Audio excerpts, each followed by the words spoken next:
Je ne vous apprends rien en vous disant que le MotoGP est un sport haut en couleurs. Et puis avec toutes les machines qu'on a chaque année qui arrivent et qui parfois changent de livret, on a des décos parfois uniques, magnifiques ou tout simplement bizarres. Alors c'est difficile d'établir un classement des meilleurs décos en MotoGP, déjà parce qu'il y en a eu beaucoup, mais aussi parce que les goûts et les couleurs, c'est propre à chacun. Mais aujourd'hui, laissez-moi vous présenter mon top 10 des livrets que je trouve les plus belles, un classement non exhaustif, c'est pas dans l'ordre, juste c'est 10 livrets que je trouve magnifiques. D'ailleurs, n'hésitez pas à me dire les vôtres dans les commentaires, histoire que je vois un petit peu si jamais je suis passé à côté d'une pépite.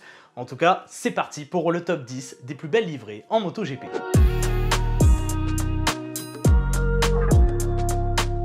Commençons par un petit voyage dans le temps. Nous retrouvons la Suzuki RGV 500 de l'américain Kevin Schwantz en 1988. Une Suzuki blanche ornée du logo Pepsi et parfaitement assortie aux combinaisons des pilotes qui étaient à ce moment-là Kevin Schwantz et l'anglais Rob McElna. À ce moment-là, Suzuki faisait son grand retour à la compétition après plus de 3 ans d'absence dès l'an passé et cette année, en 1988, ils étaient prêts pour une saison complète. On retrouvera cette livrée l'année suivante, en 1989, avec les meilleurs résultats pour la Pepsi. Une 4e place au général pour Schwantz avec 6 victoires à quelques points de la 3e place détenue par le français Christian Saron. Livrée magnifique et assez unique puisque, il faut le dire, il est assez rare de voir des livrées toutes blanches de la tête aux pieds pour un pilote. Généralement c'est des livrées exceptionnelles, et bien là on l'avait toute la saison. La moto était blanche, la combinaison était blanche, les jantes étaient blanches, ça rend quelque chose d'unique je trouve. Courte durée de vie pour la livrée Pepsi par contre puisqu'elle ne fera que 2 saisons, 88 et 89. Une livrée légendaire, une Yamaha jaune, blanche et noire, vous voyez peut-être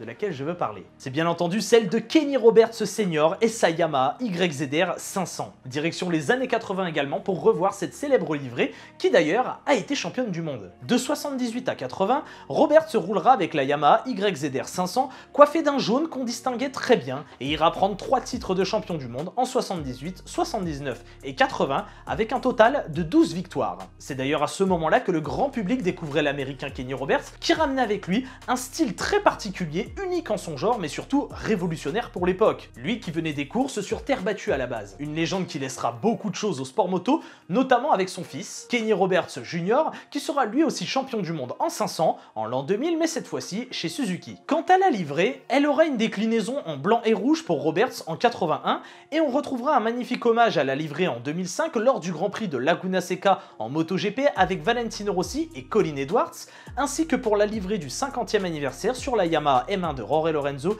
et Ben Spies en 2011, aussi à Laguna Seca, en blanc et en rouge cette fois-ci. Allez, restons encore un petit peu dans les 500 cm3, mais cette fois on va avoir quelque chose d'un peu plus récent, mais surtout de français. Vous connaissez peut-être Olivier Jacques, ce pilote français qui a été champion du monde en 250 en 2000 avec l'équipe Tech 3, qui avait d'ailleurs une livrée tout aussi magnifique, mais ce n'est pas de celle-ci dont j'ai envie de vous parler là. On est toujours chez Tech 3, mais cette fois-ci, on passe en 500 cm3 pour Olivier Jacques. Et on retrouvera la Yamaha YZR 500 Tech 3 de Jacques et du japonais Shinya Nakano. Une magnifique livrée bleu nuit avec des touches de jaune fluo qui viennent contraster tout ça de la plus belle des façons. Et en plus, la livrée durera un peu quand même et elle sera encore plus connue par la suite. Et oui, puisqu'elle sera présente dès l'année suivante sur les premières MotoGP et jusqu'en 2005, passant d'ailleurs de Tech 3 à l'équipe Yamaha officielle. Par ailleurs, c'est ma livrée préférée qu'on va retrouver dès 2004. La livrée que je préfère parmi toutes les livrées, celle de Valentino Rossi qui fera une saison magistrale en passant d'Honda à Yamaha et qui mettra la livrée d'abord portée par Olivier Jacques au sommet des Grands Prix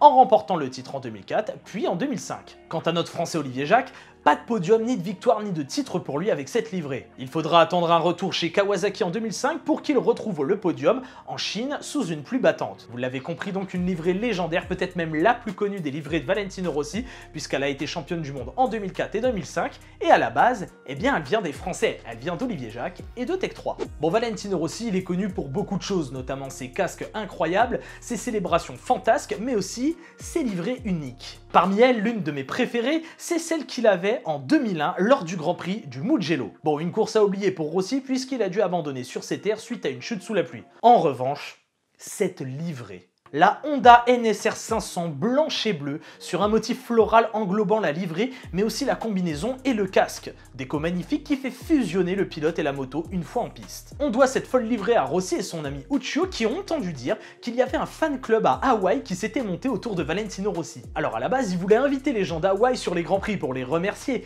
et finalement ils ont eu une idée encore plus folle, ils ont décidé de faire une livrée. Une déco préparée au style hawaïen avec des fleurs partout sur un magnifique bleu. Alors le délire délire a été encore plus loin puisqu'ils avaient carrément installé une piscine gonflable et un palmier gonflable en bord de piste. Ça a fait rire tout le monde. Malheureusement pour Rossi, bon bah il est tombé à ce moment-là. En tout cas, ça a rendu un très bel hommage aux fans de Valentino Rossi qui sont à l'autre bout du monde, et on peut le dire, cette livrée-là est parmi les plus belles qu'on ait pu voir dans l'histoire, en tout cas à mes yeux. Parmi les livrées spéciales que des pilotes ont eu en hommage à leur pays, donc pour leur propre Grand Prix national, je ne pouvais bien sûr pas passer à côté de celle de Casey Stoner en Australie à Phillip Island. On se retrouve en 2009 alors que Stoner pilotait chez Ducati avec la GP9 et une livrée toute blanche en hommage à son pays. Il remportera d'ailleurs la course ce jour-là et s'offrira 4 victoires cette même année. Mais aussi une saison difficile pour Stoner puisqu'il loupait plusieurs courses vu qu'il était malade. Blanche, des touches de rouge pour rappeler Ducati, mais aussi ce drapeau de l'Australie qui vient épouser à l'horizontale cette moto, combinaison et casque allant avec. Pour combler ça, un gros code barre est calé dessus, code barre qui est là pour remplacer le logo du cigarettier Marlboro. Rien de plus à dire sur cette livrée absolument magnifique d'un blanc immaculé et surtout qui a été victorieuse en Grand Prix. Impossible de ne pas parler de l'une si ce n'est la livrée la plus dingue qu'on ait pu voir en Grand Prix. La livrée Spider-Man. Oui, vous avez bien entendu, une livrée Spider-Man. Et si vous n'étiez pas au courant, laissez-moi vous montrer tout ça. Pour fêter son 40e anniversaire, l'homme araignée débarquait sur un grand écran pour le premier film de la trilogie de Sam Raimi en 2002. Pour son Grand Prix national, l'Italien Marco Melandri portera une combinaison et un casque aux couleurs de Spider-Man, mais aussi une livrée tout entière sur sa 250 cm3. Il remportera d'ailleurs le Grand Prix avec cette livrée, en remportera 8 autres dans l'année et sera titré champion du monde. Une livrée unique pour le moment, puisque Marco Melandri passera en MotoGP l'année suivante, et en 2004, la livrée sera de retour sur sa Yamaha M1 lors du Grand Prix du Portugal pour la sortie de Spider-Man 2 au cinéma. Double effet, en plus de célébrer la sortie du film, l'occasion s'est présentée pour réunir des fonds pour l'association Emergency & Go, qui vient en aide aux victimes de guerre et de mines terrestres. Petite anecdote au passage, la livrée est signée Aldo Drudi, le génie à qui on doit tous les designs de casques de Valentino Rossi entre autres. Donc forcément, vous l'avez compris, impossible de passer à côté de cette livrée totalement folle. Bon, depuis on a eu le droit à des choses un peu plus sobres au niveau des super-héros, notamment des casques dédiés aux Avengers. Pour cette livrée, on va parler de quelque chose de beaucoup plus récent, et il n'y aura pas grand chose à dire en fait. Si ce n'est que, j'adore cette livrée, je la trouve incroyable, c'est la livrée des KTM Red Bull. Tout simplement, les livrées Red Bull KTM des MotoGP que j'ai toujours trouvé magnifiques. Cette couleur très foncée qui oscille entre le violet et le noir, et qui laisse ressortir le jaune et le rouge Red Bull, sans oublier le orange flashy de KTM. Harmonieux, équilibré, difficile à manquer une fois en piste et connu de tous, Red Bull vient signer là un design très moderne et sans fioritures. Et ils ont l'habitude de ça Red Bull puisqu'ils sont présents dans énormément de compétitions de sport mécanique, que ce soit en F1 ou même en motocross. En plus de ça, ils s'entourent toujours des meilleurs designers, bref, Red Bull, ils savent y faire et ils nous pondent de magnifiques livrées. Comme quoi, il n'y a pas besoin de faire des livrées uniques juste pour un Grand Prix pour qu'on les trouve belles. Tiens, on va parler encore une fois de Red Bull, mais on va remonter un petit peu dans le temps, cette fois-ci en 2005 à Laguna Seca avec le pilote américain John Hopkins. Encore une fois, une livrée spéciale pour un Américain qui est présent sur ces terres, John Hopkins avec la Suzuki GSV-R et une livrée unique pour l'occasion, la livrée Red Bull. Une déco classique qui rappelle un peu celle des Yamaha 500 d'époque, notamment avec Gary McCoy. Un bleu nuit avec le logo Red Bull pour le Grand Prix national de John Hopkins, quoi de mieux pour lui? Avec ça, il signera une 8e position pour son Grand Prix national, avant de reprendre la livrée plus classique Suzuki dès le GP suivant à Silverstone. Pas énormément de choses à dire, juste elle est sobre, elle est belle et pour l'époque, franchement, elle se démarquait pas mal des autres. Avant-dernière livrée que je vous propose, et cette fois on va revenir un peu vers Valentino Rossi. Si vous êtes fan des années 60, du Flower Power, du Peace and Love et même d'Austin Powers, vous allez aimer cette livrée. La Honda RC211V de Valentino Rossi en 2003 lors du Grand Prix de Valencia. Les couleurs Repsol et le jaune fluo de Rossi sont encore visibles, mais on retrouve une typographie à l'esprit floral qui vient écrire Rossi Repsol MotoGP sur le carénage. Le casque va avec et une partie de la combinaison également. Pour la petite anecdote, c'est la dernière fois que Rossi pilotera une Honda et c'est la dernière victoire de Valentino Rossi et Honda ensemble. L'année suivante, il passera chez Yamaha et vous connaissez la suite de l'histoire. Il a été titré cette même année et sur le podium, il nous a gratifié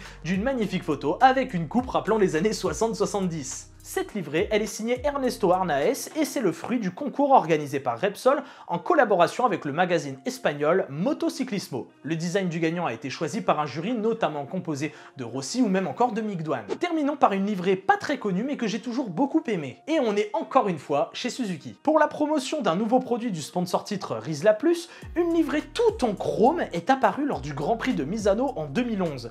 Déco pilotée par le pilote espagnol Alvaro Bautista. Bon alors déjà que la livrée Suzuki de base en 2011 était magnifique, c'est celle-ci, hein, franchement on avait quand même eu le droit à quelque chose de très beau, voilà qu'on nous propose une moto toute chromée. La combinaison, elle, était toute argentée et le casque reliait tout ça de la meilleure des façons. Alvaro Bautista terminera la course 8ème et finira pour sa deuxième saison en MotoGP à la 13ème position. Bon, par contre, c'est sûr qu'il vaut mieux éviter de tomber ou rayer un petit peu la carrosserie parce que ça risque de vite se voir sur du chrome. En tout cas, c'est une déco unique en son genre et je n'ai pas le souvenir d'avoir vu une nouvelle fois une moto autant chromée par la suite. Ou même avant d'ailleurs. Voici donc 10 des plus belles livrées MotoGP à mes yeux. Et il y en a encore plein, des livrées que j'aime, notamment on peut citer celle de Rossi en 2020 avec la Yamaha Monster Energy que je trouvais vraiment belle, ou même les livrées spéciales hommage à d'anciens pilotes ou d'une autre époque et qui reviennent un petit peu au goût du jour comme on avait vu avec Enea Bastianini et la livrée toute blanche pour Fausto Gresini. Il y a tout un tas de livrées qui existent, n'hésitez pas à me laisser vos préférés dans les commentaires, je suis sûr que je suis passé à côté de quelque chose que je vais voir et je me dirais mais c'est vrai qu'il y avait ça, elle est magnifique. Enfin bref, je vous laisse gérer dans les commentaires. Et si cette vidéo vous a plu, je vous invite à la liker, la commenter et la partager. N'oubliez pas de vous abonner et de cliquer sur la petite cloche si ce n'est pas déjà fait, bien sûr. En attendant, moi je vous laisse, je vous donne rendez-vous très bientôt pour une prochaine vidéo. D'ici là, prenez soin de vous, portez-vous bien et V à tous.